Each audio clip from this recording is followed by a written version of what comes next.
পাঁচটি নিয়ামত আছে। এই পাঁচটি নিয়ামত হচ্ছে আখিরাতের সাথে সম্পর্ক, জান্নাত জাহান্নাম সম্পর্কিত। এই নিয়ামতগুলা মানুষ দুনিয়াতে পেতে চায় এবং এই নিয়ামতগুলোর জন্য তারা প্রতিযোগিতায় লেগে যায়। এর মধ্যে 1 নম্বর নিয়ামত হচ্ছে অসীম হায়াত। আমরা যারা যখন কাল কিয়ামতের ময়দানে যখন জান্নাতীরা জান্নাতে চলে যাবে, জাহান্নামীরা জাহান্নামে চলে যাবে, তখন আল্লাহ পাক হায়াতটাকে, মৃত্যুটাকে একটা বকরি আকৃতির, একটা পশু আকৃতির এনে জান্নাত জাহান্নামের মাঝখানে এনে জবাই করে দেওয়া হবে এবং ঘোষণা করা হবে, যারা জান্নাতে চলে গেছো তারা অনন্তকাল অসীম সময় তোমরা কী করো, জান্নাতে অবস্থান করো। আর যারা জাহান্নামের মধ্যে আছে ওই জাহান্নামীদেরকে বলা হবে যে তোমরা অনন্তকাল অসীম যে সময় শেষ হবে না এই সময়টা তোমরা জাহান্নামে অবস্থান করো। এই সময়টা হচ্ছে অসীম সময়, কখনো আমাদের হায়াত জান্নাত জাহান্নামে গেলে আর পুরাবে না, ওটা হচ্ছে পরকাল সম্পর্কিত। কিন্তু মানুষ চায় দুনিয়াতে সে অসীম হায়াতের অধিকারী হইতে। মানুষ দুনিয়াতে মরতে চায় না, সে চায় দুনিয়ার রঙ্গমঞ্চ সমস্ত কিছু ভোগ বিলাস সমস্ত কিছুর মধ্যে নিজের জীবনটা সময়টা কাটাইতে। আর এই সময়ের মধ্যে যেন কোনো ধরনের মাপ কাটিয়ে না আসে, কোনো ধরনের লিমিটেশন না আসে। সে শুধু চায় জন্মের পর থেকে শুধু সে কিয়ামত পর্যন্ত বাঁচতে চায়। সে শুধু বলে হায়াত হায়াত, বাঁচো বাঁচো আল্লাহ তুমি আমাকে হায়াত দাও। কিন্তু না, এই হায়াত কখনো দুনিয়ায় জীবন ক্ষণস্থায়ী, এখানে একটা সময় মৃত্যুবরণ করতে হবে। এই মৃত্যুটা হবে আপনার জীবন আখিরাতের ওই অসীম সময়ের শুরু। কিন্তু আপনি যদি বলেন না আমি দুনিয়াতে থাকতে অসীম সময় চাই, অসীম হায়াত চাই, এটা সম্ভব না।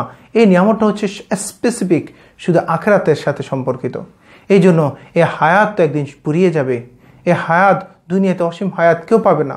সর্বোচ্চ হায়াত পেয়েছে আমাদের আব্বাজান আদম আলাইহিস সালামের নাতি উজ, তিনি 3600 বছর পাইছেন।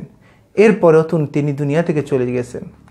এই 3600 বছর পাওয়ার পরেও উনি দুনিয়া থেকে চলে গেছেন।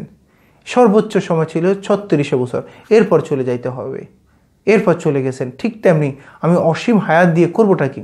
আচ্ছা, আপনি পাইলেন, অসীম হায়াত পাইলেন, একদিন না একদিন কিয়ামত হবে, ওই কিয়ামতের আগে তো আপনি মারা যাবেন, তো অসীম হায়াত দিয়ে করবেনটা কি? আপনি যে সময়টা আছে ওই সময়টাকে কাজে লাগান।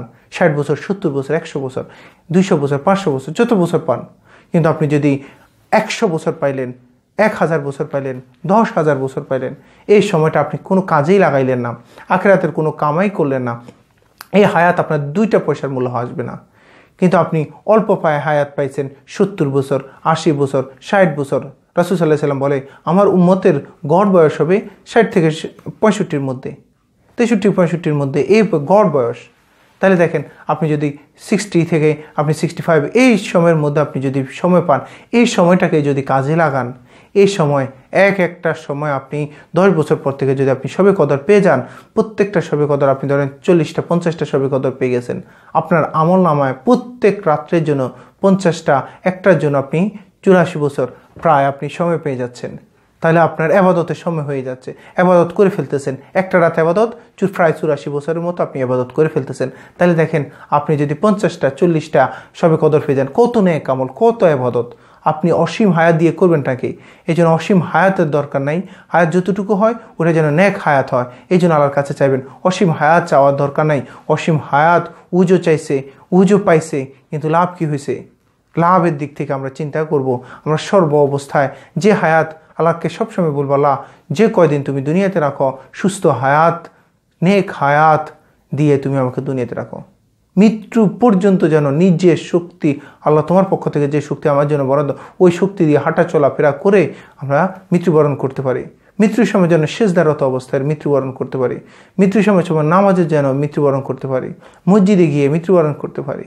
যেন আমার বিছানায় ঘোরাঘুরি করে, কষ্ট করে, সবার একেবারে অনীহা, সবার অনাগ্রহতা, সবার সবচেয়ে নিকৃষ্ট ব্যক্তি হিসেবে আমি যেন মৃত্যু না বরণ করা।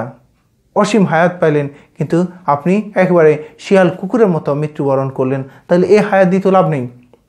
এই জন্য আমরা হায়াত, যতটুকু হায়াত খুঁজবো আল্লাহর কাছে, হায়াতের তাইয়্যিবা খুঁজবো, সুস্থ নেক হায়াত খুঁজবো। অসীম হায়াত একমাত্র আখিরাতে। এই হায়াত মানুষ দুনিয়াতে অসীম হায়াত পাবে না। এই জন্য আমরা কখনোই অসীম হায়াত চাওয়ার থেকে আমরা সর্ব অবস্থায় আমরা সুস্থ নেক হায়াত চাইব। কিন্তু দুনিয়ার মানুষজন তারা একটু লোভীর কারণে তারা কী করে আল্লাহর জন্য আল্লাহর কাছে সবচাইতে বেশি থেকে বেশি হায়াত চায়, কিন্তু এই হায়াতের মধ্যে নেক চায় না, নেক হায়াত চায় না, অসীম হায়াত চায়। কিন্তু এই অসীম হায়াতটা একমাত্র আখেরাতের। যে 5টা নিয়ামতের মধ্যে একটা নিয়ামত যে আখেরাতের, সেই নিয়ামতটা হচ্ছে অসীম হায়াত। সেটি মানুষ দুনিয়াতে চেয়ে বসে থাকে, যেটা কখনোই কল্পনার বাইরে, যেটা কখনোই সম্ভব হবে না। এই জন্য আমরা আল্লাহর কাছে যখনই হায়াত চাইব, সুস্থ নেক হায়াত, সুস্থ নেক হায়াত, আমরা 1 বছর 5 বছর 10 বছর বাঁচি, যেন নেক হায়াতের মধ্যে বাঁচতে পারি। যতটুকু বলেছি সবাইকে আমল করা সেই তৌফিক দান করুক। আসসালামু আলাইকুম ওয়া রাহমাতুল্লাহি ওয়া বারাকাতুহু।